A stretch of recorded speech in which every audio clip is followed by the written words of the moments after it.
Zuzana byla lítka, která žila v Ejzori, s jasnýma očima a řečmi pánů navzdory.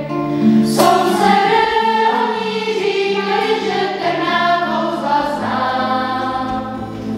a že se lidem vyhýbá a s ďáblem letky má.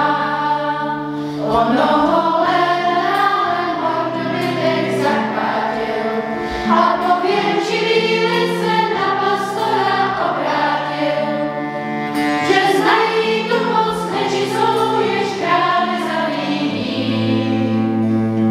A odkud ta moc vychází, to každý dobře ví. Tak Zuzanu hned před tribunál přivést nechali, a když jí vedli městem, všichni kolem volali. Už konec je s tvým záděním, už nám je všodní. Teď na své cestě poslední, do pekla pohlední, dosvědčil jen silá, že zájí únik. Ďábel svým kouzlem zvířem nedobírá promění, a noci nad krajinou létává pod černou oblohou. Zemláku právě zabíjí, tou nocí čarovnou. Jiný zas na kříž přísahal, že její kouzla zná.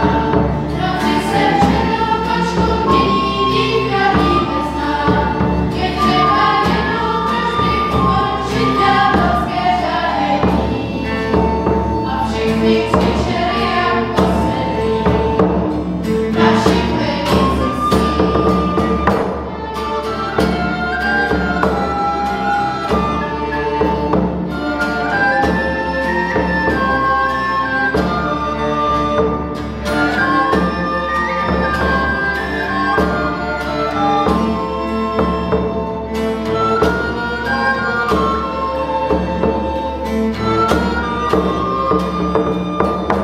Pravý důkazy pečlivě byly zváženy, pak z tribunálu povstal starý soudce vážený.